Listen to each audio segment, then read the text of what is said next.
Olá, boa tarde. A ilha de Cotijuba agora tem um campo de futebol com iluminação à base de energia solar. O espaço foi inaugurado este mês e é fruto de uma parceria coordenada pelo Instituto Peabiru. O Instituto foi inaugurado no final dos anos 90 em São Paulo para incentivar o ecoturismo e a educação ambiental. Em 2004, já aqui em Belém, o Instituto Peabiru ampliou a sua atuação. Mais detalhes sobre esse trabalho do Instituto Peabiru com o João Meirelles, que é diretor do Instituto. No segundo bloco, vamos continuar falando sobre responsabilidade social. O assunto é o trabalho realizado pela Arquidiocese de Belém por meio de outro instituto, que é o Instituto de Desenvolvimento Humano Integral. Esse instituto promove a inclusão social através da profissionalização de populações carentes. E quem conversa com a gente é o Jamerson Nascimento, presidente do instituto. E ainda batemos um papo hoje com o ator Dário Jaime sobre o musical Certas Transas. O espetáculo, que tem como tema o sexo, reúne teatro, música, vídeo, performance e dança. E quem vai me ajudar hoje a conduzir esse bate-papo aqui no estúdio é o professor universitário Charles Benigno. E claro, você também ajude no nosso bate-papo enviando suas perguntas e comentários. A produtora de TV Marcela Cabral passa a sua participação para nós e faz as perguntas que ela quiser também. O importante é que todo mundo participe e sejam muito bem-vindos, viu? Ao nosso programa hoje, nessa sexta-feira, depois do feriado, né? João Meirelles faz esse bloco com a gente, já fazia um tempão que não vinha aqui, né, João? Que bom que você está aqui com a gente hoje, tem muita coisa para contar, eu imagino, sobre os projetos e tal, mas a gente pode começar com essa inauguração, né, que é um fruto de uma parceria do Peabiru com empresas, com ONGs e tal. Conta pra gente como é que surgiu isso. Então, a gente não faz nada sozinho. É, claro. A gente recebeu um convite de uma ONG lá do Rio Grande do Sul, num programa mundial da Philips, que é uma empresa internacional, que está no Brasil e tal, e para instalar 2 campos de futebol com iluminação solar, quadras, na verdade, aqui no Pará. Primeiro a gente brigou, transformou em 3 campos. Nós vamos ter 2 campos em Curralim, um bem no interior, no Rio Canaticu, e um numa escola na área urbana. Mas o de Cotijuba é que saiu na frente, até porque está mais próximo. Mais fácil, né? Mais fácil em termos, mas... Não é mais fácil que o Marajó, mas não é. Não é.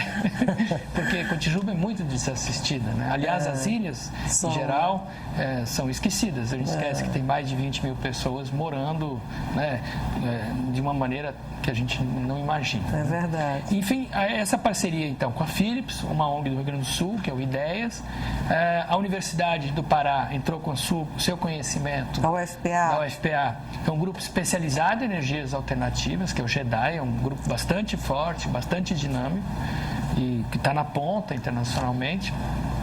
O Peabiru e principalmente os grupos locais. O Movimento das Mulheres das Ilhas de Belém, que é nosso principal parceiro há 10 anos. Né?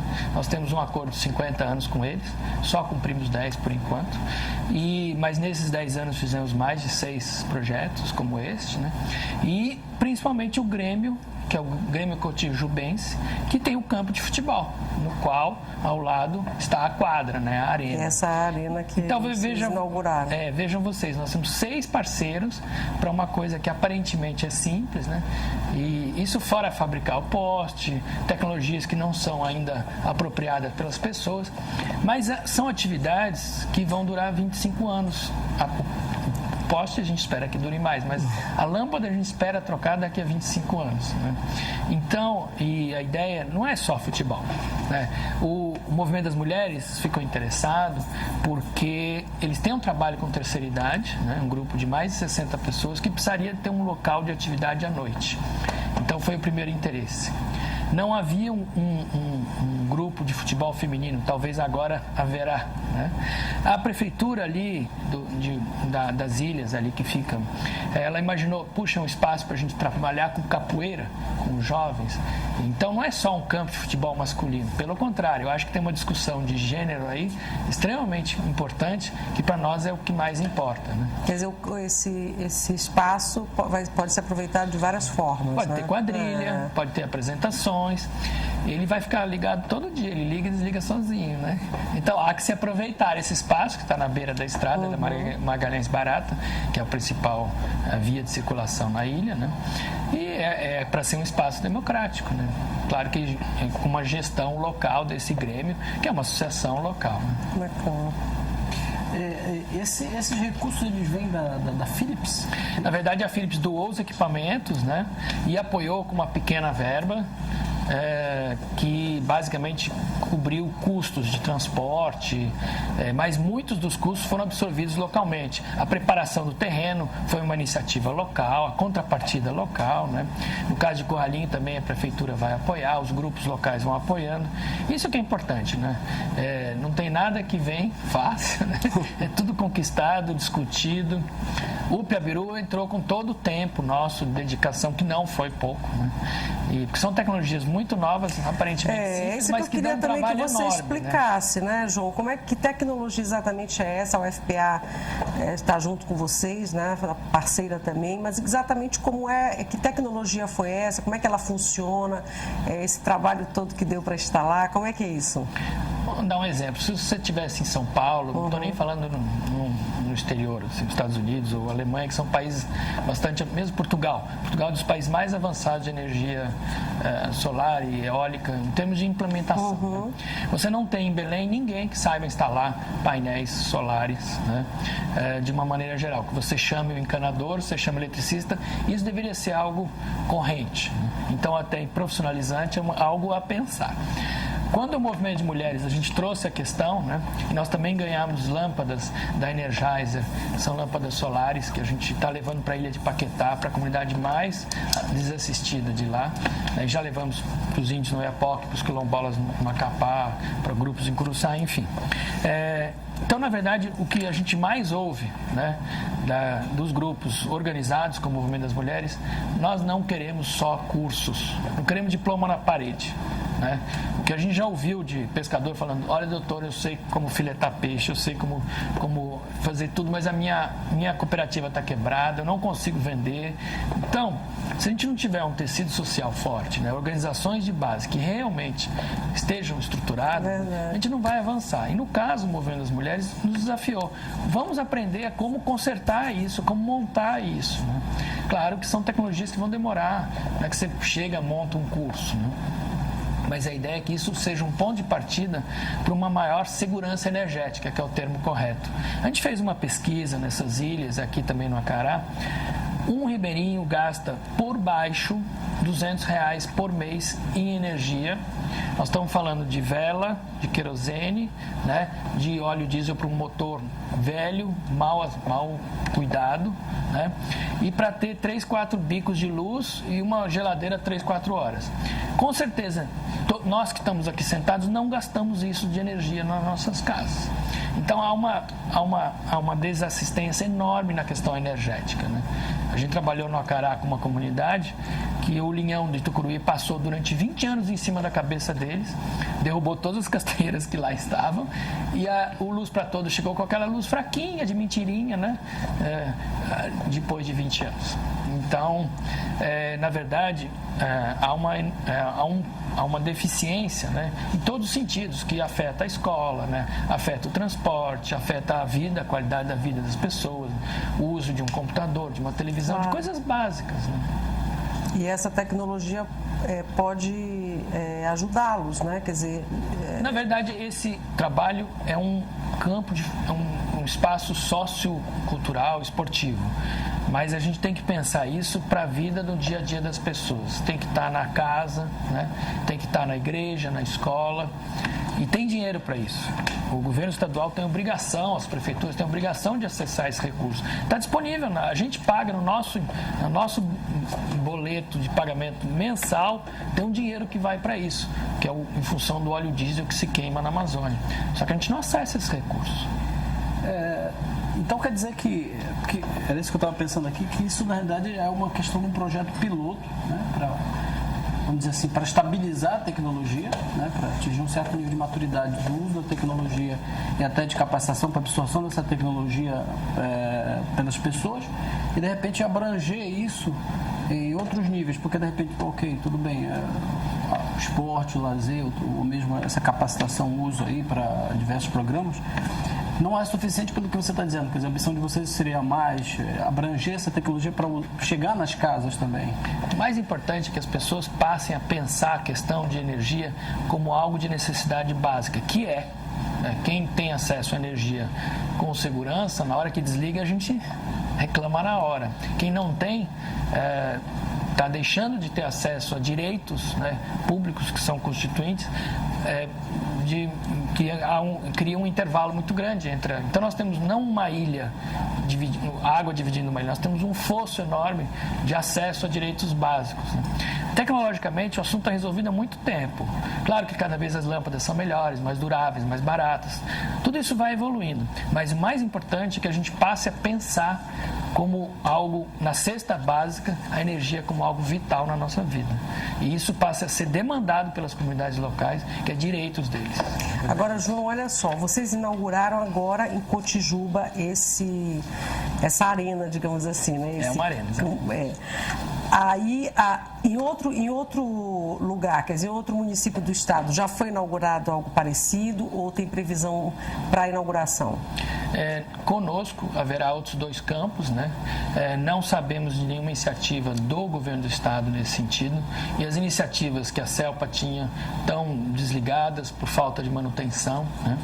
Então manutenção é algo importante, né? Porque não adianta também inaugurar e depois largar lá. Exatamente, ou quebrou uma peça e para tudo, né? Então a gente tem que, o pacote tecnológico tem que vir com uma compreensão da dimensão disso, né, de como resolver. No caso de Curralinho, houve uma demanda de uma escola que estava parada e que não se inaugurava por falta de pequenas obras. Eu sei que uma professora Deusinha resolveu ir à frente, abriu a escola, arrumou a escola e pôs para funcionar. E obrigou. Mas aí o estado... é parceria com vocês, não? Com o PEABIRU, lá em Curralinho, no Marajó. Então, agora tem Cotijuba, Curralinho 2 em Curralinho, na verdade no Rio Canaticu. O PEABIRU está trabalhando há pouquíssimo tempo no Marajó. A gente é aprendiz de Marajó, nós estamos lá só há 4 anos. Né? Qualquer projeto de intervenção social demora 20 anos, né? No mínimo. Então a gente dá muita risada quando o governo faz proposta de 2 anos, quando as empresas dizem que vão fazer transformação em 1 ano. Isso não existe. Isso é para balanço, para o papel que aceita qualquer coisa.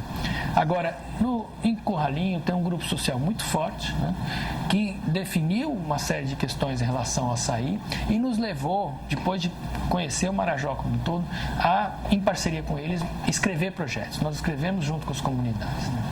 Conseguimos... Vocês escrevem e inscrevem esses projetos, e né? Dá muito trabalho. Junto com a comunidade. Um projeto de acordos de pesca no Rio Canaticu, envolvendo 29 associações, né? São mais de 1.500 famílias. É um riozinho que está no mapa desse tamanhinho, né? Só que ali é necessário, porque é questão ligada à segurança alimentar. Claro. Né? A gente escreveu e ganhou, foi o único projeto vencedor no Pará. Pois é, a gente vai falar mais do trabalho de vocês, do PEABIRU, de modo geral, mas nós temos imagens que eu acho que são imagens dessa inauguração em Cotijuba que eu queria mostrar um pouquinho para você comentar.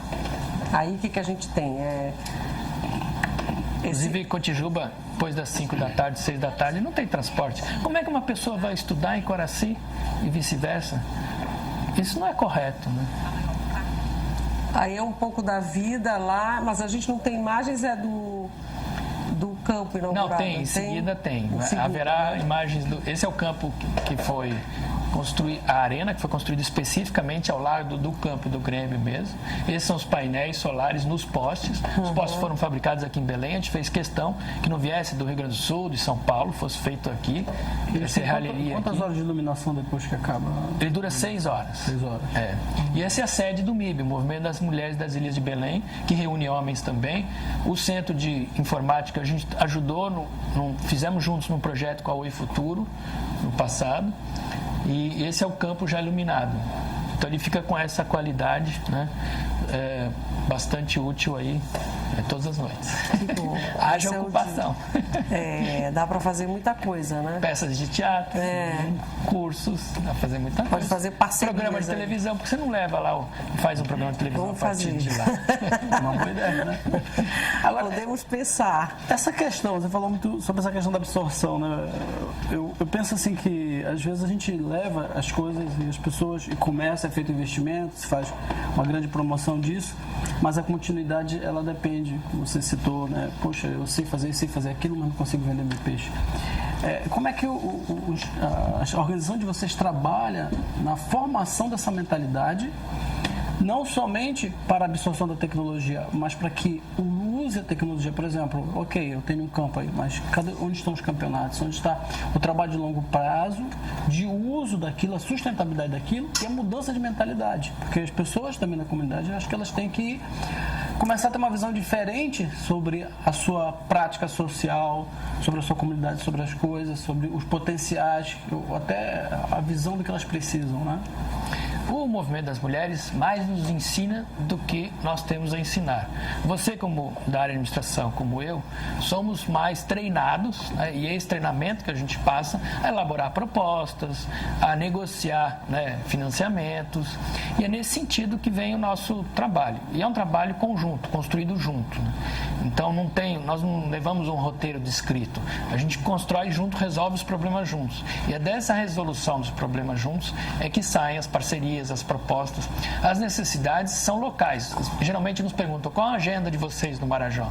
Não é a nossa agenda, é a agenda local que determina a maneira pela qual nós vamos interagir, os grupos com os quais a gente vai trabalhar conjuntamente.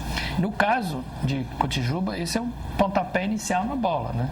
O grupo de jovens que estava ali inaugurando o campo, de meninos, né, de 8, 10 anos, estava em aula com um professor voluntariamente para trazer o futebol como uma maneira de fortalecer os estudos, mas esse é só um caminho. Na verdade, a gente está fortalecendo algo que já existe, a gente está dando luz, iluminando, né, um campo que já é fértil, né? Então, isso quer dizer que agora, com esse campo lá disponível, eles vão com certeza, quer dizer, a programação vai surgir, eles vão fazer coisas, vão aproveitar esse espaço da melhor forma possível, né?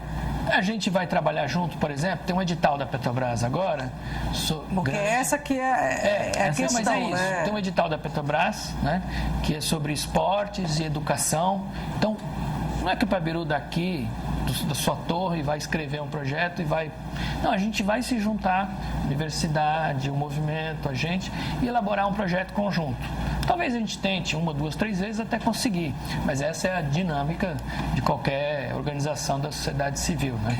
É um esforço permanente de busca de recursos, só que o mais importante é o processo do que o resultado, né? O processo de aprendizado é o que realmente muda as coisas. Pelo que eu entendi, então, o papel de vocês, eu noto pelo que você está dizendo, né, que o papel de vocês é um grande aglomerador disso, né? Facilitador, como a gente usa tecnicamente, né? Quer dizer, vocês na verdade funcionam como uma cola, liga todas essas pessoas, né? E cria essa rede e, de certa maneira, gerencia essas relações. Ajuda nisso. A gente é um provocador de rede, né? Exatamente, né? Tá ali no meio daquilo ali e faz, por exemplo, vamos fazer um link aqui com a Petrobras, vamos fazer um link com o governo do Estado e comunidade, porque às vezes a comunidade local, ela não tem tem menos meios, acesso, né? Ela não tem, tá às mais vezes isolada. precisa um pouco dessa ponte, né? Vou lhe dar um exemplo. Nós mandamos uma equipe, que a gente conseguiu um recurso com uma fundação para o Marajó, o Fundo Vale, levou uma equipe da UFRA, que fez pesquisa junto com o Museu Guel, de 15 pesquisadores sobre o açaí no Rio Caraticu. 2 anos depois, a gente entra com um grande projeto de acordo de pesca e agora estamos discutindo o projeto de uma fábrica de açaí. Quer dizer, sem a pesquisa científica, na qual os locais também são pesquisadores, lá com a Agropalma, a gente trabalhou 5 anos com os filhos e mulheres dos agricultores familiares e eles se transformaram em pesquisadores socioambientais. O resultado científico é deles, né? Eles que promoveram. Claro que eles aprenderam estatística, não conheciam computação, por não ter acesso à energia elétrica, a gente contribuiu, mas o resultado mesmo, o pesquisador não é mais a gente. Nós continuamos pesquisando, mas eles são também co-pesquisadores, co-participantes desse processo. Agora, João, olha só, toda vez que você vem aqui conversar com a gente sobre o Piabiru, eu sempre peço para você contar essa historinha, porque eu acho que as pessoas que estão assistindo agora ao programa ficam pensando, mas o que com paulista? Você é paulista, né? Eu sou paraense, meu título de eleitor é paraense. Ah, você nasceu em São Paulo. Não, mas o que define cidadania é título de eleitor. Então tudo bem. Você é paraense. Sarney não diria isso. Mas assim... Não, mas a Constituição fala isso, né? Então... Mas enfim, só para a gente retomar, o PABERU foi fundado em São Paulo por um grupo de pesquisadores e tal, e você junto, tarará, tarará.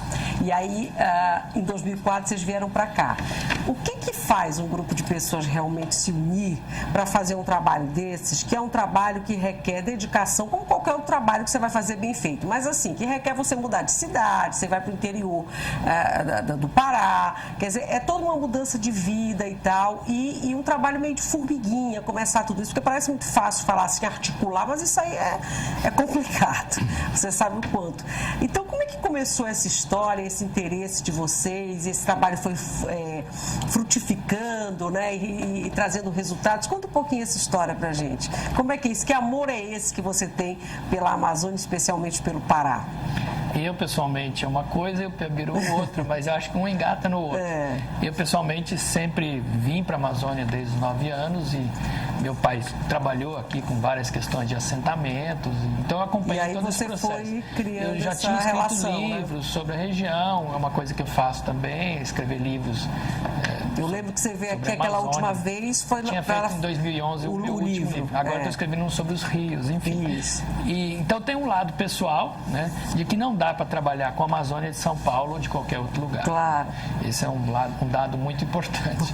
E, obviamente, Belém, a cidade, e o Pará é o lugar mais aconchegante, mais agradável, enfim, que também a gente pode transformar juntos de uma maneira mais eficiente e com maior significado. O PABERU, na verdade, ele se refez aqui. Ele hoje é resultado de... Nós somos 30 pessoas hoje, né? E é uma organização bastante aberta, pequena, né, perante os problemas, mas que tem bastante facilidade de discutir, rever, pensar. Tanto é que ele consegue sobreviver, né, nesses seus 16 anos. Está sempre em crise, uma ONG está sempre em crise. Isso talvez seja um uma ONG, né? Uma organização da sociedade civil. Existe uma categoria que tem inscrição no Ministério da Justiça que chama OCIP, Organização da Sociedade Civil de Interesse Público. E são 300 associações no Brasil, que vai desde associações de bairro, de cabeleireiros, enfim, todo tipo de uso profissional, taxistas, enfim. E dessas daí, algumas se inscreveram e tem umas certas especificidades, tem que ter conselho fiscal, uma série de questões, se transformar em OCIP. São umas 5 mil dentro das 300 mil do Brasil. Mas a gente, como falei antes, a gente só consegue fazer coisas em parceria, né? Então, em geral, tem esses atores, né? No Marajó, a gente tem parceria com o Colegiado Territorial do Marajó, com os sindicatos, com a colônia de pesca, com a prefeitura, né, com a universidade, com mais de universidades em geral. Então, difícil o projeto que se diz, não, é o projeto da ONG. É raro, né, que isso aconteça. Às vezes tem uma coisa técnica muito específica. Né? Então, o campo de futebol, o menos importante é a tecnologia. O mais importante é como isso vai promover a discussão da qualidade do trabalho da empresa que provê energia, por exemplo.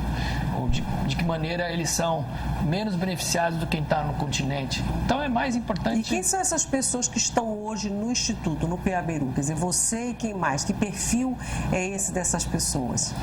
Na verdade, vai se juntando em função das necessidades, né? Então, se a discussão maior hoje para nós é assistência técnica rural, né? Então, a maior parte dos meus colegas hoje são agrônomos, engenheiros florestais, técnicos de pesca, técnicos da área agrícola. Mas tem tão importante quanto sociólogos ou pessoas dessas áreas que se formam mais em metodologias participativas, desenvolvimento rural. Então, os perfis, agora muita coisa a gente vai buscar na universidade. Quando a gente tem que trazer genética de peixe para acordo de pesca, não dá para incorporar. Pelo contrário, a gente tem que fortalecer o Museu Guild, né? A Universidade Federal do Pará, da Amapá, enfim, os espaços de ciência que já estão aí e precisam desse diálogo também com a sociedade. E nessa tua experiência aqui no Pará, né? O que você percebe que essas pessoas, essas comunidades, elas estão mais articuladas, mais unidas, mais conscientes dos seus direitos? Você percebeu essa evolução, esse desenvolvimento nesse sentido? Quando as mulheres e os jovens realmente levam isso para si, né? Sim, isso acontece. Por que as mulheres e os jovens? Mais as mulheres e os jovens? Porque não há equilíbrio no planeta, não há sustentabilidade no planeta se não houver igualdade de homens e mulheres. Então, essa é a primeira questão para resolver. Todo o resto é menos importante. E os jovens, porque, na verdade, nas sociedades mais tradicionais, todas nossas sociedades, sejam elas quais forem, os jovens têm poucas oportunidades.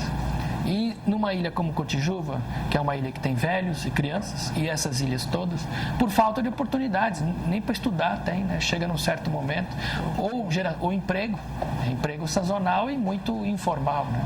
Muito frágil. Então, o que a gente precisa gerar, no caso das ilhas, no caso de Cotijuba, gerar oportunidades para que os jovens constituam família, valorizem o local, se Mas vejam... Mas você percebe que está havendo isso, quer dizer, há uma consciência maior disso, da importância de se reunir, é isso que eu quero Consciência saber. É uma coisa, agora isso é outra. Eu acho que há uma maior... Falta repertório, essa pessoa deu certo com uma atividade sustentável.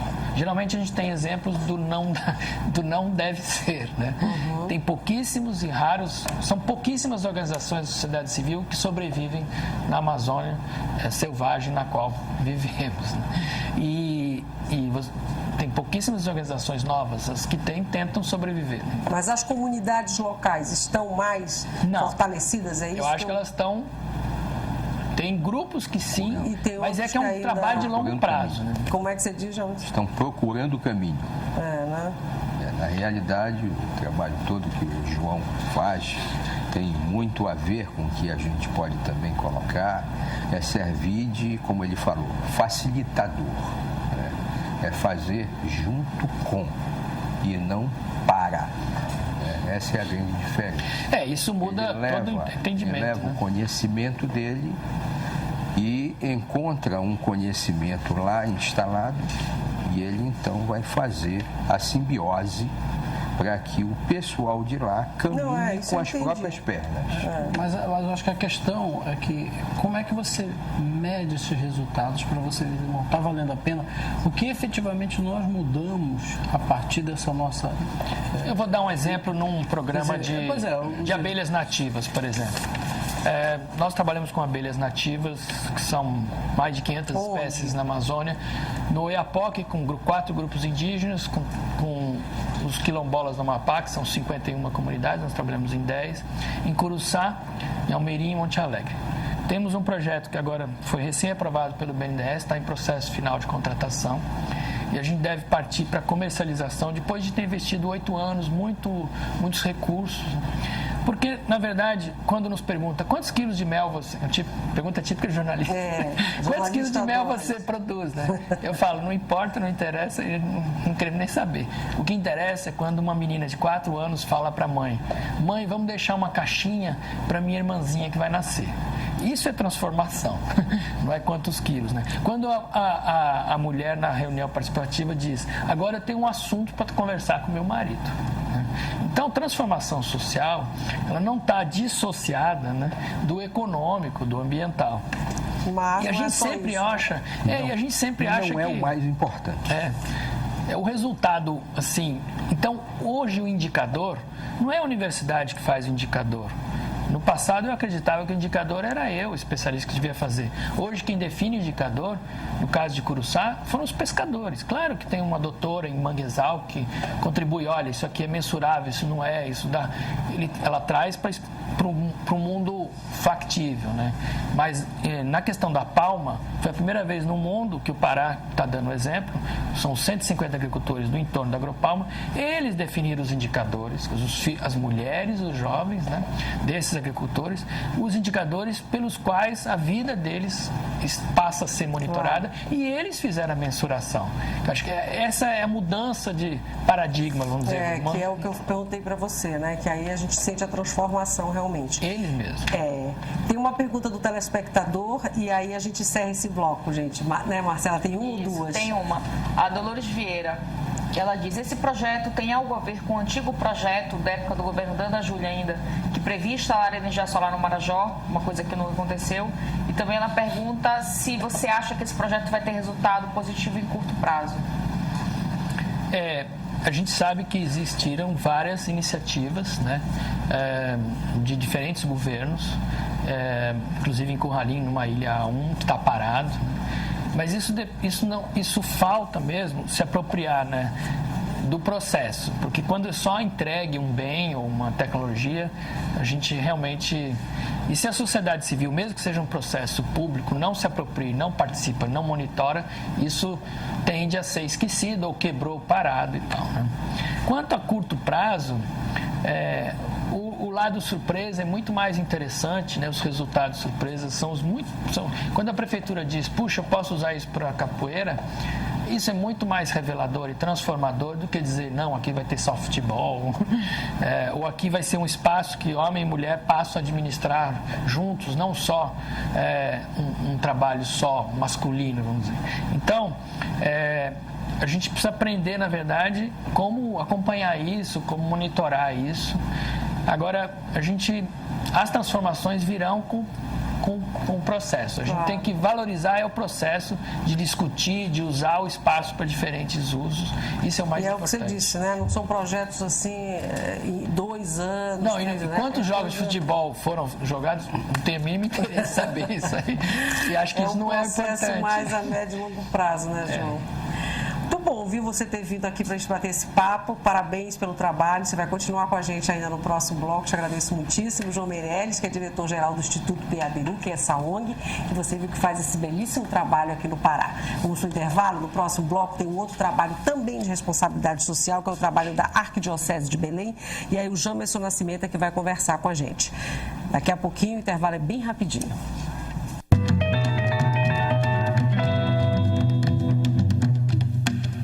Criança e adolescente não nasceram para sofrer, para ter medo, para viverem assustados.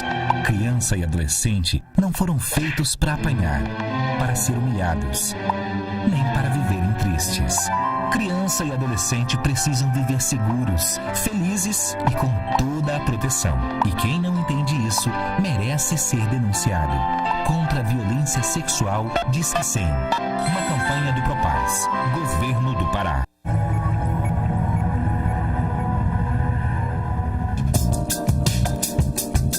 Uma pesquisa da Universidade da Califórnia revelou que fumar em locais abertos também pode ser um risco para quem está próximo.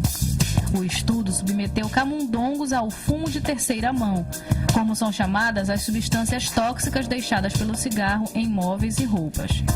Os animais apresentaram uma série de problemas de saúde, como danos significativos no pulmão e no fígado, além de má cicatrização e hiperatividade.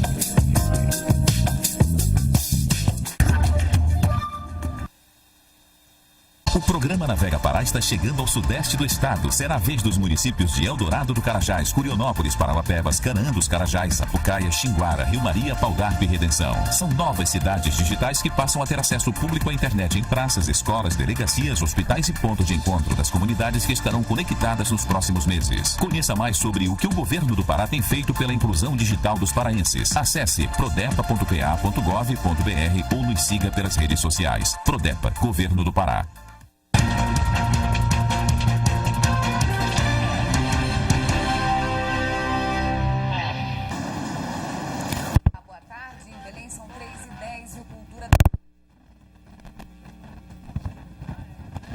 Acontecerá neste domingo de manhã no Parque Estadual do Utinga, em Belém. A expectativa é que cerca de 1.000 participantes estejam no evento promovido pelo Clube de Engenharia do Pará. A entrega dos kits aos participantes inscritos está sendo feita no quiosque da 5ª Corrida e Caminhada do Engenheiro, no 2º piso do Shopping Boulevard, hoje e amanhã. A corrida terá 8 quilômetros de percurso e os 3 primeiros colocados em cada categoria terão premiação em dinheiro. Ao todo, R$ 2.400. O Cultura da Hora volta às 4 da tarde com outras notícias. Até lá.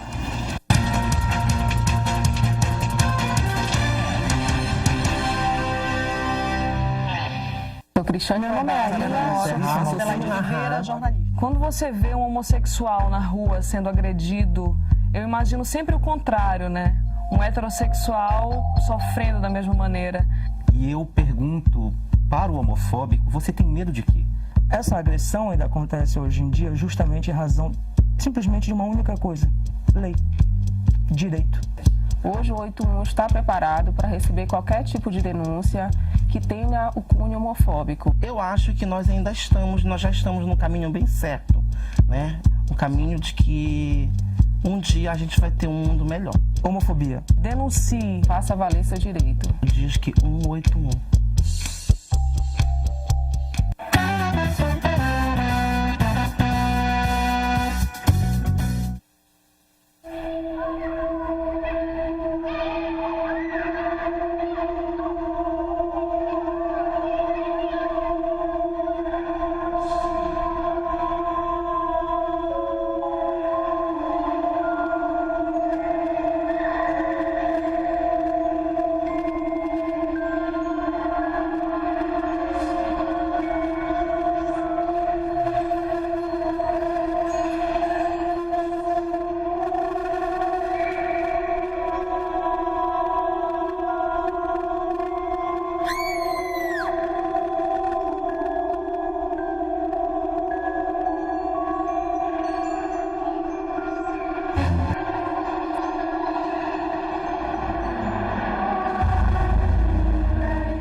Trabalhei numa casa, eu lavava roupa, passava, varria a casa, não ia para a escola nem nada.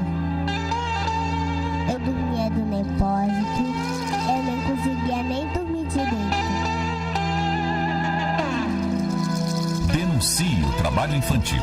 Ligue 0800 091 6060. Ministério Público do Trabalho. Apoio Cultura, Rede de Comunicação.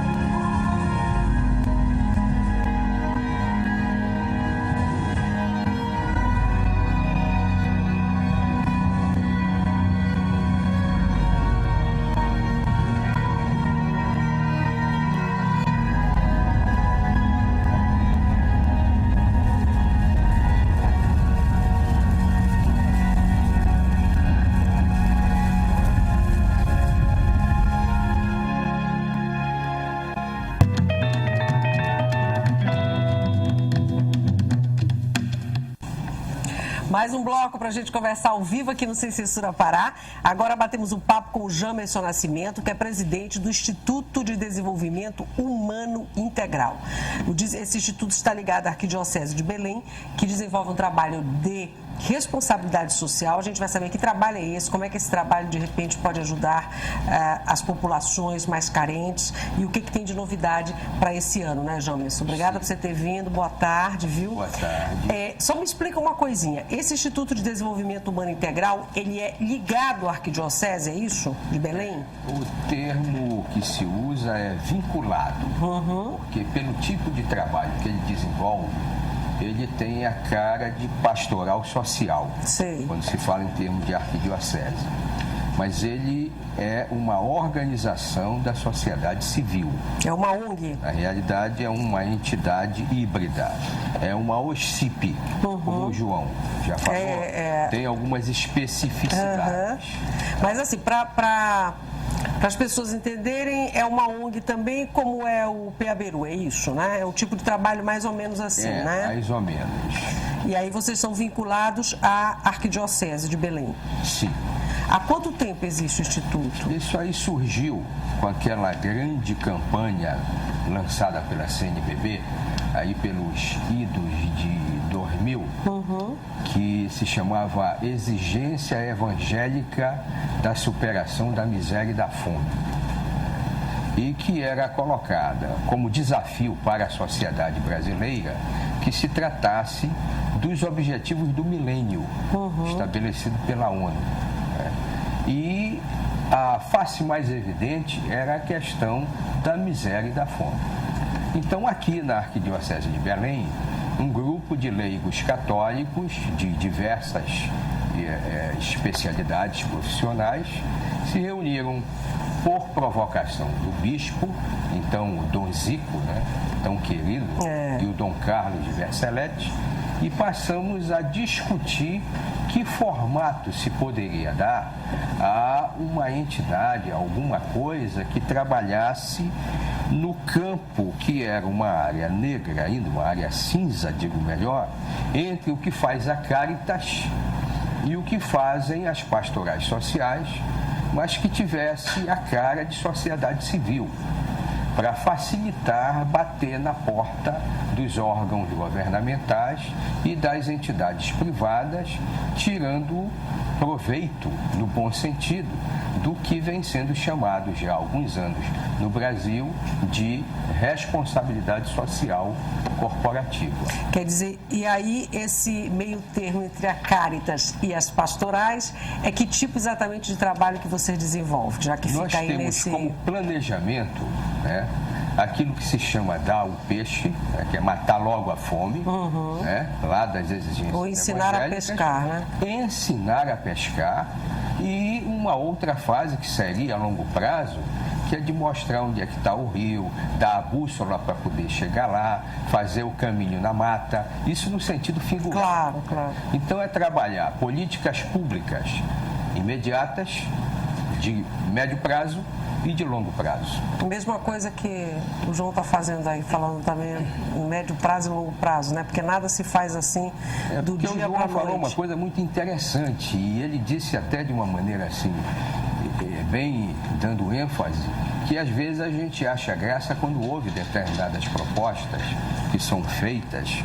porque às vezes o pessoal quer que se trabalhe, se desenvolva projetos sociais com uma proposta de 1, 2 anos. Isso maioria, aí não, né? E não funciona mesmo. Não, isso, é que as empresas têm expectativas, os governos também.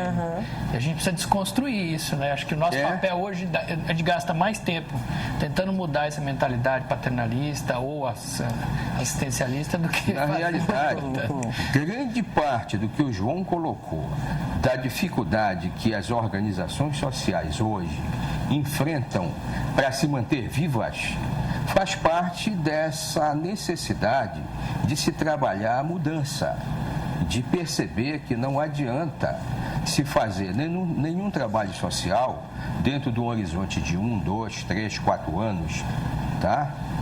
Que traga efetivos resultados, porque nós precisamos trabalhar o ser humano na sua cultura, né? E dentro daquilo que é a experiência e o conhecimento, o saber que ele tem. Agora, na prática, vocês trabalham de que forma exatamente? Nós fazemos formação para a geração de emprego e renda, e junto com essa formação para a geração de emprego e renda, nós fazemos a formação cidadã. Daí o nome IDHI, nós pegamos o mote do IDH. Quando eu vi, eu falei, quando eu vi o IDHI. É o Índice de Desenvolvimento Humano. Né? Então nós pegamos Instituto de Desenvolvimento Humano Integral, para poder chamar a atenção para o fato de que não adianta apenas dar um curso profissional. Não adianta apenas capacitar ou qualificar aquela pessoa para ser uma ferramenta de uma engrenagem. Precisa-se formar e qualificar essa pessoa para ser uma ferramenta do município, do Estado, da nação. Então, há um diferencial muito grande nisso aí. É nesse campo que o IDHI Mas trabalha. aí, eu sei que o Charles também quer fazer pergunta, mas só se vocês oferecem cursos profissionalizantes, é uma das coisas que vocês fazem. Em diversas áreas? Nós temos parcerias, nós temos hoje, efetivamente, 15 parceiros. Dentre estes, para essa parte específica, nós destacamos o Sistema S, né? SESI, Sebrae, SESI, SENAC, SENARTE, a UFRA, a Universidade, a Secretaria de Agricultura do Estado do Pará, que nos ajudam muitíssimo nesse aspecto. nós damos a capilaridade social emprestada da Arquidiocese, que tem facilidade de chegar às comunidades de base, ao pessoal das ilhas, parceria com a Caritas e com as próprias pastorais sociais, e emprestamos do SESI e do SENAI a mão de obra, a qualificação que eles têm, os instrutores, e fazemos disso, então, uma cooperação forte. Muito importante. Não tem uma ONG que faça tudo, né? A gente sempre tem que complementar um ao outro, né? Já vai surgir parceria aqui. Sim, com certeza. Já trocamos figurinha ainda agora, né? Porque nós temos que nos ajudar. Nós estamos no mesmo barco, só que cada um olhando um lado. Na verdade, eu acho que o que eu tinha para falar, ele já respondeu em parte, que é essa questão do papel dos parceiros, né?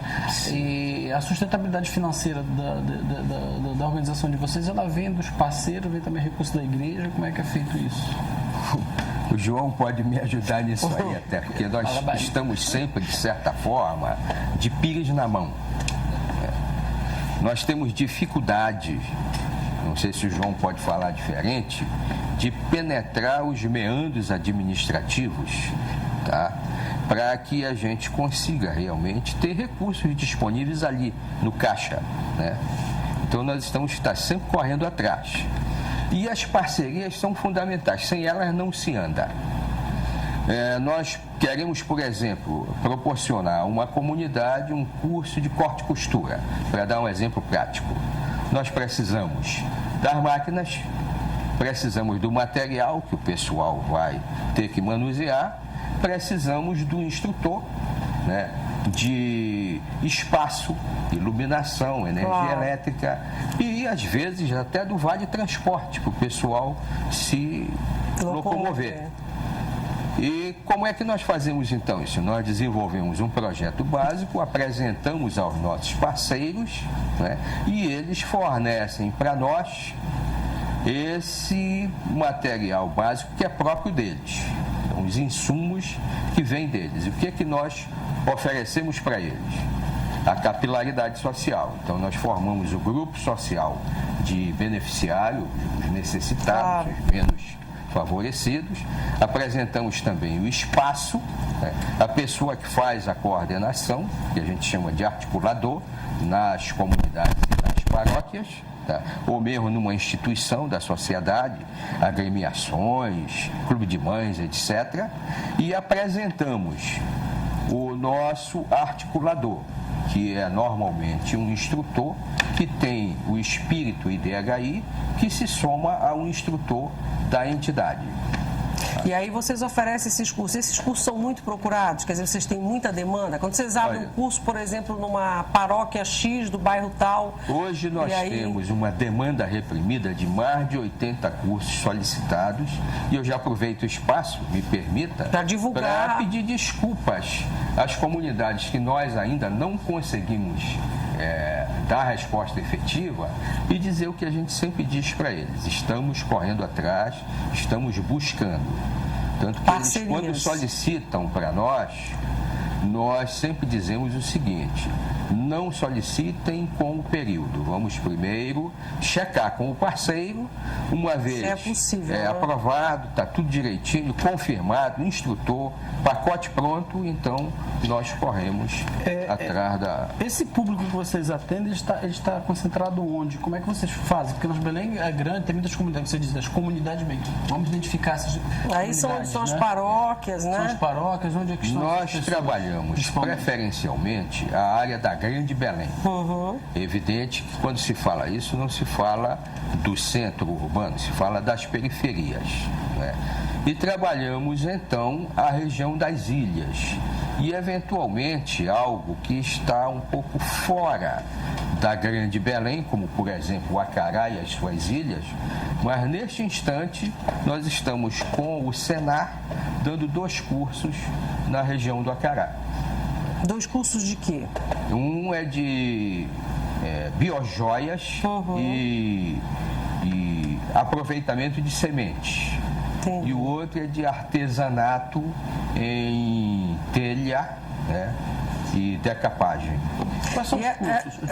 Alguns cursos são esses, né? Mas vocês oferecem vários, né? Vários segmentos. A relação dos cursos que o Senai, o Senac hoje tem disponíveis faz parte do pacote do IDHI. Né? Para você ter uma ideia, agora, junho,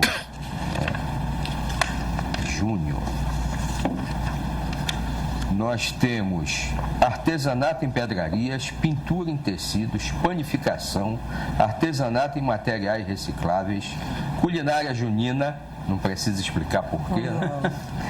Trabalho na piscicultura, trabalho na olericultura, EVA, fabricação de personagens, artesanato em sandálias, artesanato em bonecas de pano.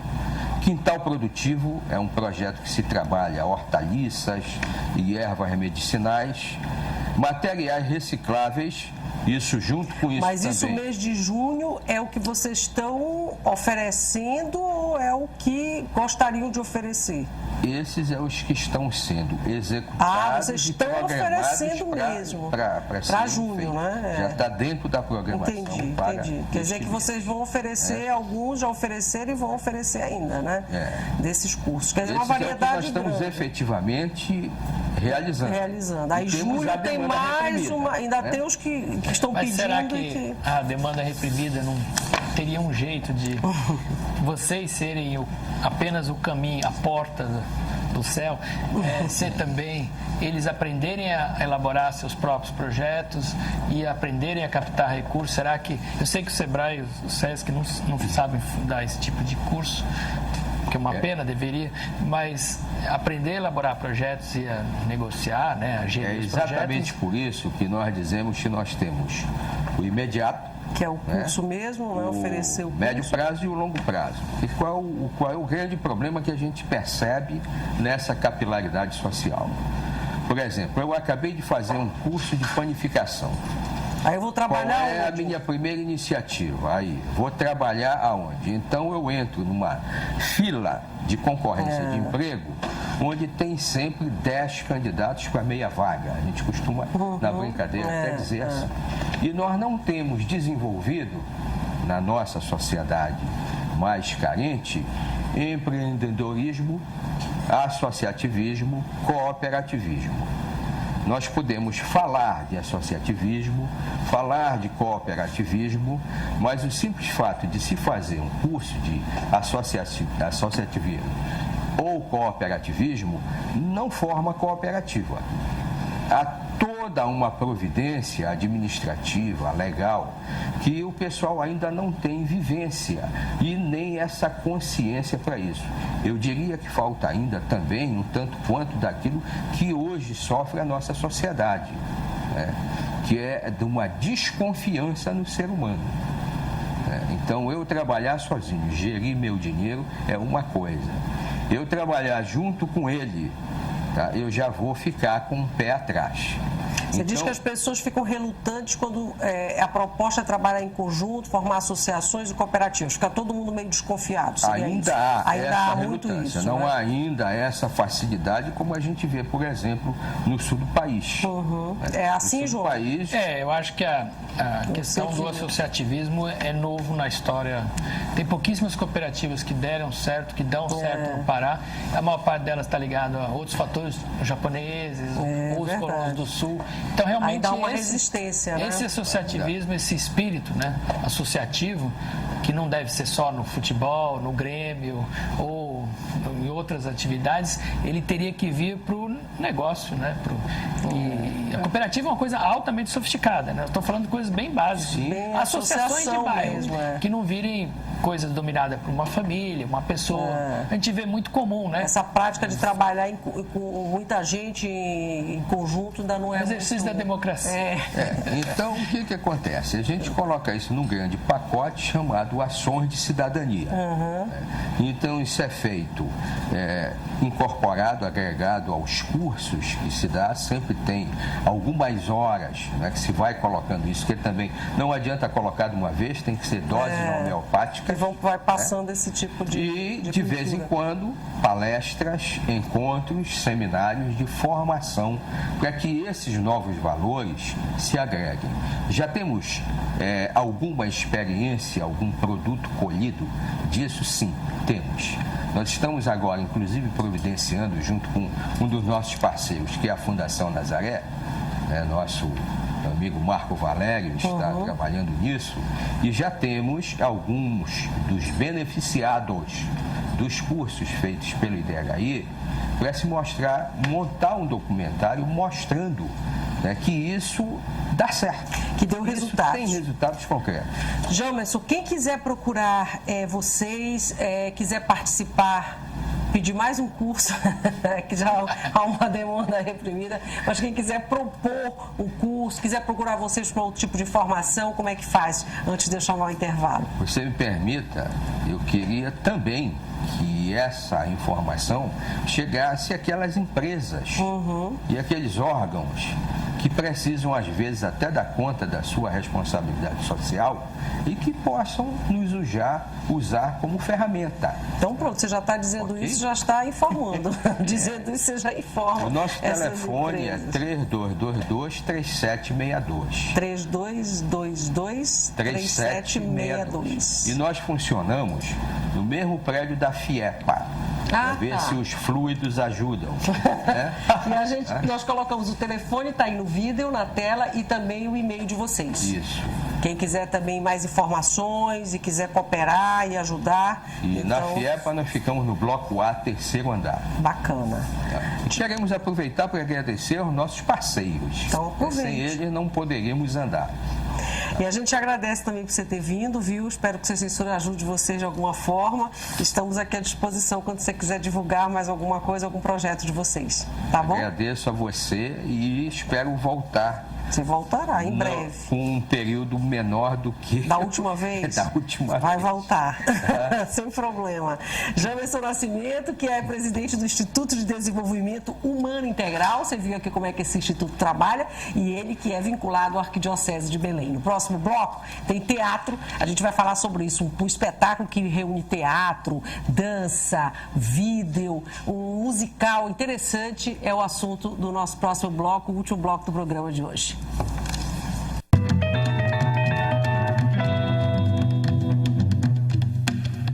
No mercado tão competitivo, fazer um banco cada dia melhor não é para qualquer banco.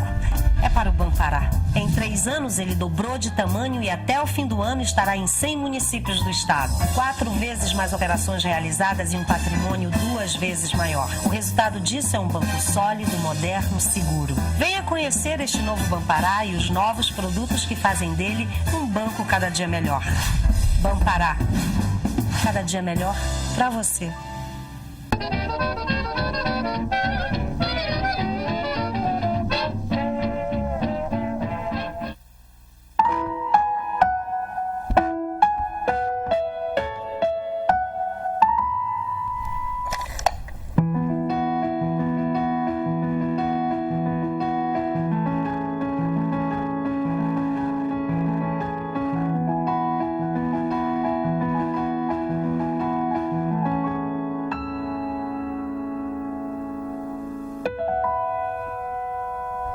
Popô é um barco pequenino. Quando ele passa, eu fico a pensar que ele, por ser barco menino, parece que tá aprendendo a falar.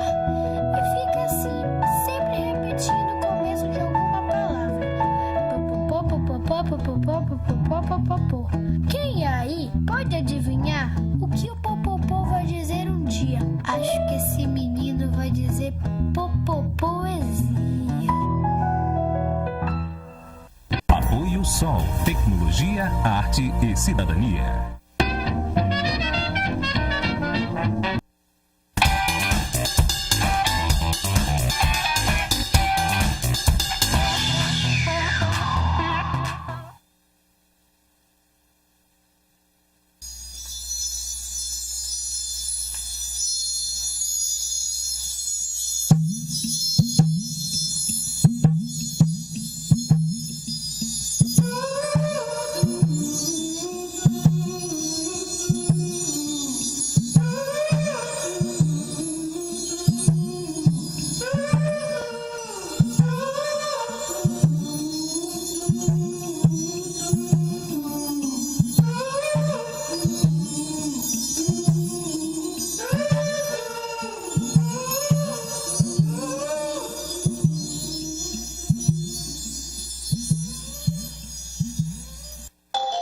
Ministério Público do Trabalho é uma instituição importante na defesa da ordem pública, da democracia e dos interesses sociais coletivos. O Ministério Público do Trabalho participa das equipes de fiscalização, recebe denúncias e aplica multas quando encontra irregularidades na contratação dos trabalhadores. Ministério Público do Trabalho. Denúncias pelo telefone 0800 091 6060. Apoio Cultura, Rede de Comunicação.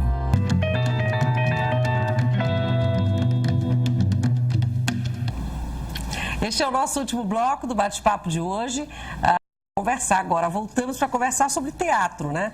E o espetáculo que reúne, na verdade, teatro, música, performance, é um musical, podemos dizer assim, e a gente bate um papo com o Carlos Veracruz, que é diretor do espetáculo, e com o Dário Jaime, que também atua, é ator do espetáculo. O Carlos também atua, e o nome do espetáculo é Certas Transas, e a gente vai entender melhor como é que funciona esse espetáculo, como é que ele surgiu e tal. Obrigada, viu, aos dois por terem vindo para a gente bater um papinho.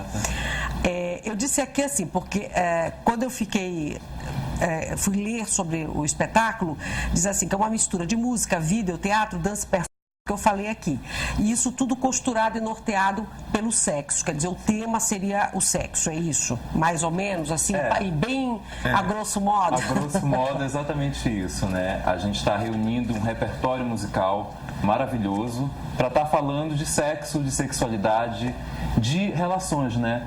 Isso. O tema é sexualidade, a discussão de gênero, que lugares que gêneros devem ocupar. A questão dos rótulos, né, também, né, os seres humanos, né, nós temos hoje em dia, eu nem sei mais como está a sigla, né? Antes era LGBT, mas agora temos também o trans. Tem os góis agora também, né? Exatamente. O que, na verdade, esse espetáculo veio muito para dizer isso. Somos todos humanos. Acho que o hashtag é mais esse, né? Somos todos humanos, ao invés desses rótulos. Nós, enquanto pessoas físicas, né, temos muito essa liberdade de exercer essa sexualidade, né? Determinados momentos gostamos de seres humanos independente do gênero, masculino ou feminino. E o espetáculo fala sobre isso. O espetáculo, ele tange essa questão da sexualidade, mas na verdade ele vai falar de circunstâncias que os seres humanos passam na sua vida particular, íntima, sentimental, né? Então é um espetáculo que fala de gênero, que fala de sexualidade, mas que fala de amor, como outro dia eu estava falando, para um diretor, o nosso amigo Marbos, é um espetáculo romântico, né? No final apesar das contas, né? de ter toda essa questão do gênero e tudo mais, mas fala do que bate dentro das pessoas. Escrito por você e pelo... Você também escreveu isso? Sim, você na verdade, esse roteiro, como a gente fala que é um musical experimental, né? Nós primeiro reunimos todo o repertório musical e, a partir desse repertório, vieram as outras referências. O que esse repertório musical despertava em nós, enquanto atores, performers, seres humanos? O que aquilo despertava para ser colocado em cena?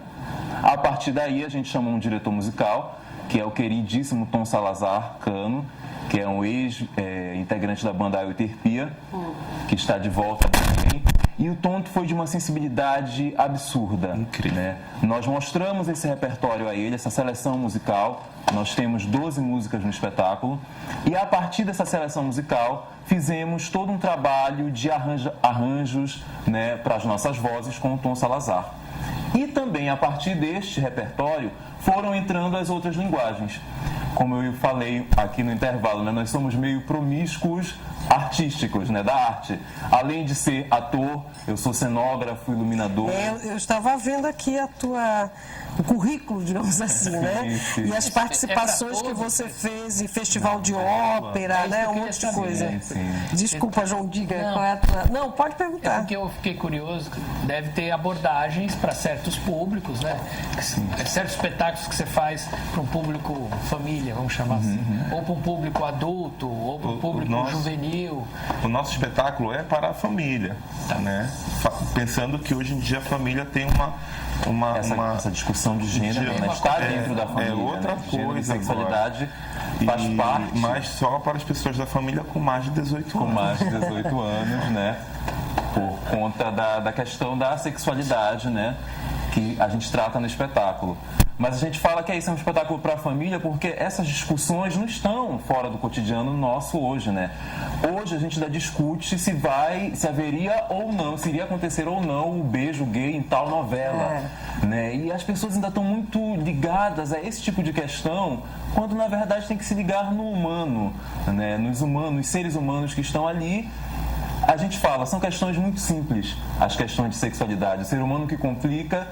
E eu acho que a gente consegue, a partir de questões simples, transformar num musical, espetacularizar, teatralizar a vida. Quer dizer que, na verdade, é um musical, né? É um musical. Esse roteiro, ele tem textos que são compostos por mim também, né?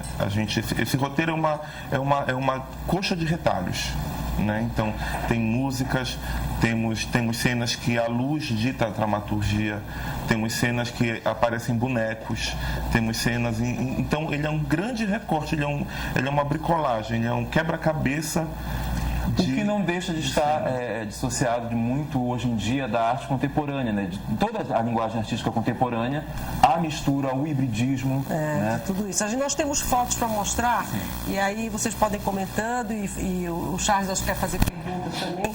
Fotos do espetáculo, né? Isso. Essa foi a nossa estreia na Casa da Atriz, um espaço maravilhoso que nos recebeu, da atriz Jair Porto e do Paulo Porto, queridíssimos. Com a gente.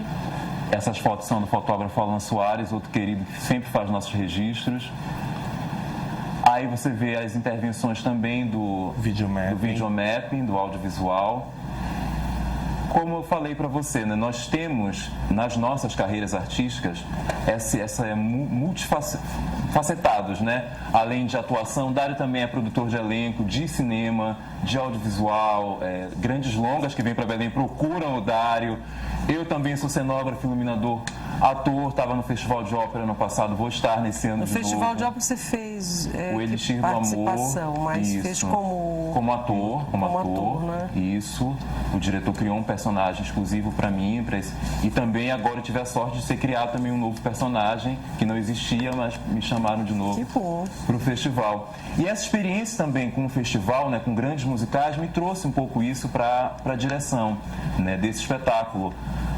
Como transformar esse assunto tão pueril, né, falar de sexualidade, numa cena, num espetáculo musical. Um musical tem que ter dança, um musical tem que ter uma visualidade interessante para a plateia, né? E a gente resolveu chamar vários amigos, artistas também e parceiros, para estar somando com a gente, né? E dividindo esse espetáculo. Não dá para fazer sozinho, né? Não dá, é uma arte difícil, altamente coletiva. Para dois em cena, nós tivemos que reunir uma equipe de mais de 10 pessoas. São vocês dois em cena? Isso, participações especiais de uma bailarina, dançarina chamada Dawana e de um outro ator chamado Fabrício de Souza. Mas no total são mais de 10 pessoas envolvidas, né? Apesar de serem 2 atores em cena, mas mais de 10 pessoas envolvidas. Para um musical tá bom, que a gente sabe que dependendo do elenco são mais de 200 pessoas que envolvem um musical. Mas é um musical porque ele é permeado por músicas e composições que vocês fizeram para o espetáculo, outras que composições conhecidas, músicas conhecidas, e porque vocês cantam no espetáculo, tem essa participação dessa bailarina, é isso? É um musical porque a gente, na verdade, é todo centrado na música, né, nesse repertório. O que primeiro surgiu foi o repertório e depois entraram as outras linguagens. O audiovisual. Mas o repertório é o repertório de quem? É de vocês? A música é de um... Existem compositores de Belém. Tá. Nós temos composições do Dan Dieme, que é um poeta paraense maravilhoso e músico, parceiro de Felipe Cordeiro e de outros também. Vital. Temos música do Vital Lima. Entendi. Temos composições do Arnaldo Antunes. Temos composições também... que na verdade não é... A Nina Simone ficou conhecida na voz da Nina Simone, a Putz Pela Will, mas é de um outro artista anterior a ela ainda, né?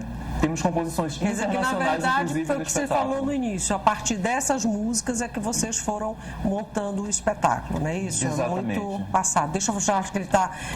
Toda vez que ele vai fazer a pergunta, eu faço outra. Eu só queria... É porque, na verdade, isso aí tem a ver com uma reflexão que eu venho fazendo, discutindo com alguns amigos, que é uma questão bem contemporânea, que é que eu chamo da morte do pudor, né?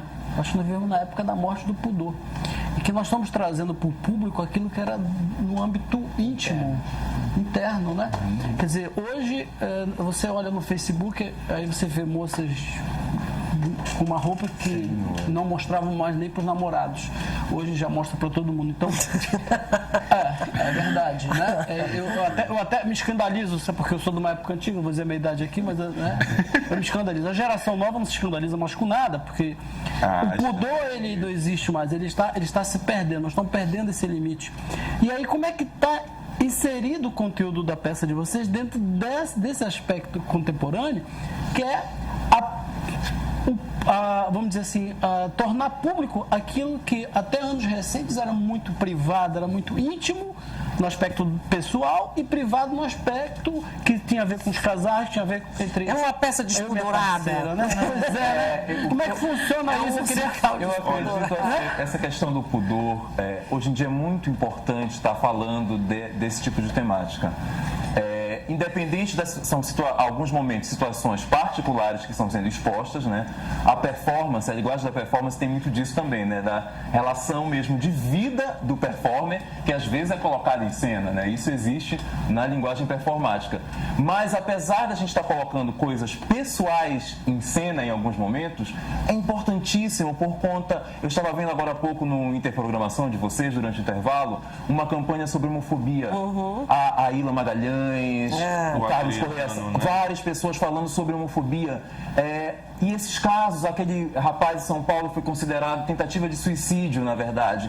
Então, da mesma forma que não existe um pudor nas violências, nos noticiários em relação às temáticas de sexualidade e gênero, eu acho que a gente se liberta desse pudor para falar do humano, né? Dessa importância hoje. Eu acho que a gente não tem que ter pudor, porque as pessoas não têm pudor de realizar as violências, né, no dia a dia direto. De discriminar, né? Diante disso, é uma peça despudorada nesse sentido. Tem pergunta do telespectador e daqui a 3 minutos eu vou encerrar o programa, né, Marcela? Na verdade, não é um uma comentário. Pergunta, não, mais ou menos. Recado, assim. Aí é despudorado da atriz. Ela diz: voltem para casa urgentemente. Porque, na verdade, vocês encenaram lá no espaço da IEE, mas agora Certas Transas está no espaço experimental de dança Valdete Brito. Isso, exatamente. Isso? Agora é sábado, amanhã e domingo. E domingo. O endereço? Sim, é mais uma proposta nossa também, enquanto subversão, por assim dizer, né? Estreamos na Casa da Atriz, depois fomos para a Casa do Dirigível, que é um outro grupo maravilhoso que desponta na cidade, e agora estamos no espaço experimental de dança Valdete Brito, né? Espaços alternativos, né? Onde as pessoas podem circular, né, à vontade. Estamos lá sábado e domingo. Sábado faremos 2 sessões, uma às 20 e a outra às 21h30, e no domingo faremos uma sessão às 18 e outra às 20 horas. Endereço? É na Domingos Marreiros, entre 14 de abril e Castelo. Quase chegando na Unimed. Do mesmo lado da Unimed da Castelo. Aí a gente queria falar rapidinho só o elenco, né? Nossa ficha técnica. Falar. No elenco estamos eu, Carlos Veracruz e Dário Jaime. No violão, guitarra e direção estão Tom Salazar Cano. Nas percussões, Rodrigo Etnos. As participações maravilhosas de Dawana Parente, que é uma bailarina negra incrível, que está dando esse tom da dança também ao espetáculo. E o ator Fabrício de Souza. Na iluminação, Thiago Ferradaz. No videomap, o Cauê Lima e o Diogo Viana. A produção é de Andréa Rocha. Na cenografia e nos bonecos, o Antônio Sektovic. A produção de figurinos é de Nanã Falcão. Assessoria de imprensa e redes sociais, Leandro Oliveira. Fotografia, Roberta Brandão, Renata Guiar e Alan Soares. E a direção é minha, Carlos Veracruz. Bacana. Então, amanhã, sábado e domingo... Isso. Espaço Experimental de Dança Valdete Brito, o espetáculo Certas Transas. Isso, convidamos todos para irem assistir e se deliciar um pouco com essas canções e também, né, se deliciar com esses dois que estão que vos falam, se desnudando em cena em prol desta causa. Bacana. Obrigada por terem vindo. Muito obrigado, Sucesso no espetáculo. Obrigada também ao João. Venha também quando quiser, João, conversar um pouquinho com a gente, contar as novidades. Charles, obrigada pela ajuda. E a você também, obrigada pela companhia nesse bate-papo de hoje, nessa sexta-feira. Voltaremos. Amanhã tem Melhores Momentos, 12h30, do Sem Censura Pará. E voltaremos só terça-feira ao vivo. Segunda-feira não haverá programa, tem Jogo do Brasil e a gente está tendo essa folguinha para torcer. Mas terça-feira, ao vivo aqui do Eximê, esperando por você, para a gente bater um papo. Até lá e um ótimo final de semana para todos nós. Beijo grande.